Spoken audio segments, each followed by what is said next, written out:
আসসালামু আলাইকুম বন্ধুরা, তোমরা সবাই কেমন আছো?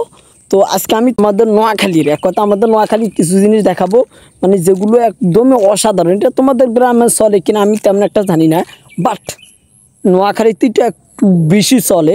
যে একটু পানি বেশি হয়ে যায় সবাই এরকম করে।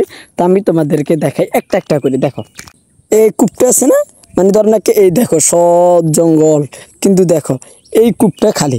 এখানে মাগরিবের পরে মূলত জাল খেয়াই, আমাদের ভাষাতে আমরা জাল খেয়ে বলি আরই, জাল ফালাই আরই, জাল ফালাই তারপরে দিয়ে মাছ ধর, প্রথমে আদার দেয় তারপরে দিয়ে জাল ফালাই, এরকম কর।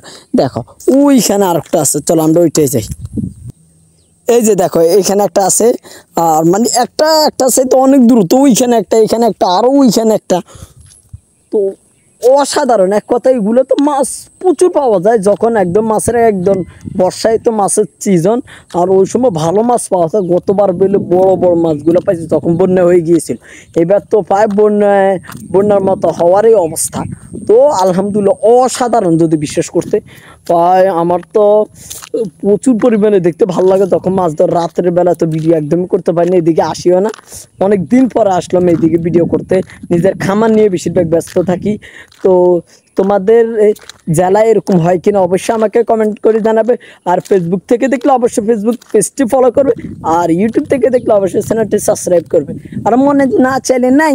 ধন্যবাদ, সবাই ভালো থাকবে, সুস্থ থাকবে, আল্লাহ হাফেজ।